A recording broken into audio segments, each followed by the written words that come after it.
Exam में इस प्रकार क्वेश्चन आना तय है। 100% गारंटी देता हूं कि इस प्रकार क्वेश्चन आ सकता है और आएगा।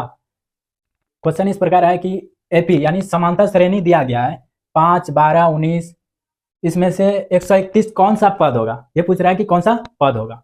आपके किताब में एक फॉर्मूला दिया गया है ए एन बराबर A plus D into N minus one. A N बराबर A plus D into N minus one, क्या फॉर्मूला दिया गया है, यानी एनवा पद निकालने के लिए पहला पद plus D into N minus one. समांतर श्रेणी में एन क्या होता है, डी क्या होता है, ये होता है सार्वधान्तर, यानी इसके बीच का अंतर ये होता है सार्वधान्तर। यानी एन क्या चीज होता है, एन होता है कि समांतर श्रेणी में कितने पद है, वो होता है एन। समांतर श्रेणी में कितने पद है वो क्या होता है, एन होता है।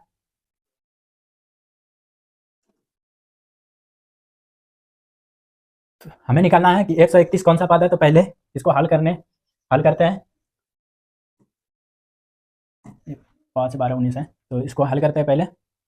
पहले देखते हैं क्या क्या दिया गया, उसको लिखते हैं। पहले लिख देते हैं दिया है क्या क्या दिया है, a1 पहला पद जो दिया गया है वो दिया गया है 5, दूसरा पद 12, तीसरा पद 19 और d निकालना है। तो d बराबर जो होता है वो होता है दूसरा पद माइनस पहला पद, तीसरा पद माइनस दूसरा पद, कुछ इस प्रकार होता है।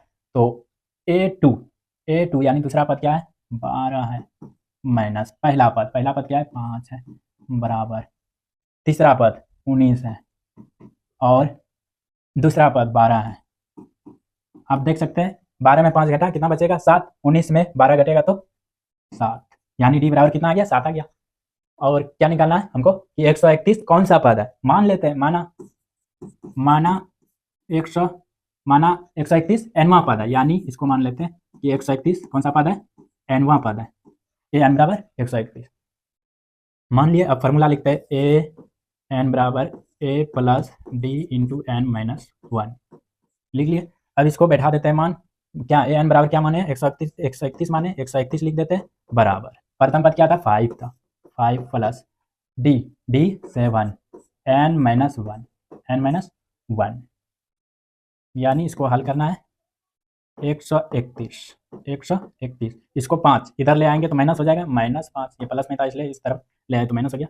तो इधर क्या बचा 7 इंटू एन माइनस वन बचा, तो 7 गुना एन करेंगे तो 7n माइनस 7 एकम 7, ये बचा।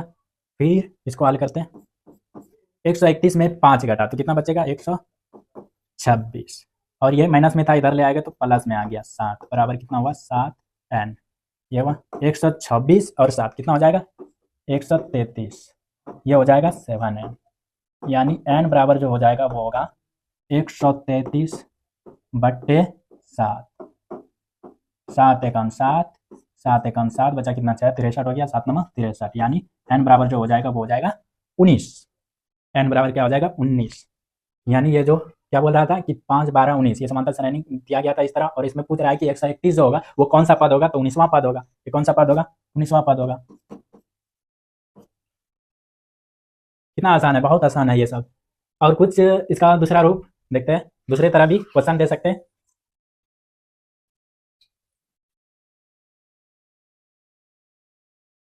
दूसरे तरह क्वेश्चन दे सकते हैं इसको कि इस तरह श्रेणी दिया रहेगा और क्वेश्चन पूछेगा कुछ, इसमें पूछेगा कि 20वां या 21वां कुछ भी पूछ सकता है, 21वां पद का मान होगा, कुछ इस प्रकार भी क्वेश्चन हो सकता है,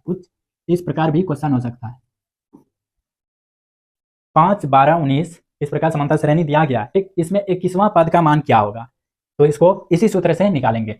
पहले जो दिया गया है पहले उसको लिखेंगे, दिया है क्या दिया है, पहला पद जो दिया गया वो 5 दिया गया है, डी निकाल लेते हैं। इन दो इसके और इसके बीच का अंतर जो आता है 7 आता है, इसके और इसके बीच के अंतर लिख देते हैं a2 माइनस a1 बराबर a3 माइनस a2, ये जो आता है 7 आता है, ठीक। अब इसमें कह रहा है कि 21वां पद का मान क्या होगा, हमको क्या चीज दिया गया है, हमको दिया गया है n बराबर दिया गया है 21, n बराबर क्या दिया गया है 21 दिया गया है। अब निकालते हैं, यानी इसमें पूछ रहा है कि an यानी a21 n बराबर क्या दिया गया 21, तो n की जगह 21, ये निकालना है हमको, ये निकालना है कि 21वां पद का मान क्या होगा। तो हम सूत्र लिख देते हैं क्या सूत्र जानते हैं? ए एन बराबर A plus D into N minus one, ये सूत्र हमको पता है। तो ए एन निकालना है हमको, ए एन यानी ए 21 निकालना है। इसको लिख देते हैं ए 21 बराबर पहला पद क्या है? 5 है, 5 और डी बराबर क्या निकाले? 7 7 एन माइनस वन, एन का मान क्या? 21 दिया गया है, 21 दिया गया, 21 माइनस वन यानी ए 21 बराबर जो होगा 5 प्लस 21 में 1 घटेगा 20 बचेगा 20, ये हो जाएगा 5 प्लस 7 दूनी 14 140 यानी ये हो जाएगा 145। क्या निकला? ए 21 यानी 21वां पद का मान क्या निकल गया? 145। कुछ इस प्रकार क्वेश्चन भी आ सकता है। तो ये बहुत आसान है, इसी सूत्र पे मान निकाल सकते हैं। आपको सूत्र याद होगा तो आप मान निकाल सकते हैं। चलिए अब अगले वीडियो में अगला क्वेश्चन लेके आएंगे।